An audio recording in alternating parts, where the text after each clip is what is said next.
Our minds are running, talking all day long. Even in our dreams that we're talking to ourselves. So right now try to talk to yourself about one thing. You're going to stay with the breath. And if you want to have a discussion inside, discuss how the breath feels. Does it feel good? Try long breathing for a while, see how that feels. And then short breathing, which feels better?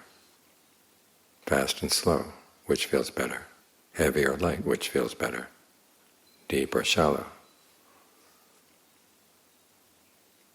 When you find a rhythm that feels good, stick with it. Then do your best to maintain it. As for any other topics of conversation that may come in, just let them go. No matter how interesting they may seem or entertaining. You've got to train the mind so it's not talking all the time. Because when you're talking all the time, it's like creating a lot of noise inside, and if you want to see anything subtle in the mind, the noise is going to blanket whatever you're trying to find, whatever you're trying to hear. So try to get as quiet as you can. Because there's so much going on in our minds that we don't see.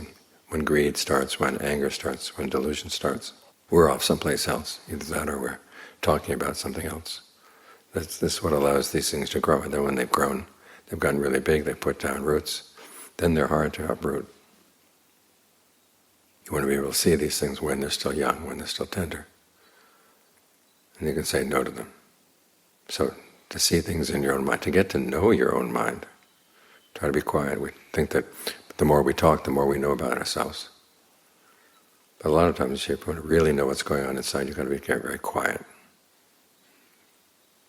And then you can see all the different conversations going on, some of them that have subterranean influences on what you're going to do and say. And you can catch them before they have an influence. This way you're more in control. So the more quiet you are, the more you can control. Again, we think that if we tell people what they should think, that we're in control of them. But often it's when you're quiet that you can see what they're about to do and figure out what's worth encouraging and what's worth discouraging.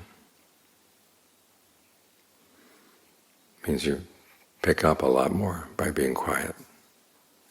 So put aside some time every day for just practicing being quiet inside. As I said, if you want to talk about something, talk to yourself about the breath. And then when the breath gets good, you can just stay with it. Think of that comfort spreading through the body. And then trying to maintain that. And as you get the mind quiet, you'll be surprised to see all the other conversations that have been going on that you didn't notice before, because you had the volume of your thoughts turned up way loud. So the other ones could sneak in without you knowing it. So to know yourself, you've got to be quiet. To be in control, you've got to be quiet. So see that as a virtue. All too often we think that the more I can talk, the more I can say, the smarter I'll seem. Well, not necessarily. Sometimes you open your mouth and you reveal your stupidity that other people wouldn't have seen otherwise.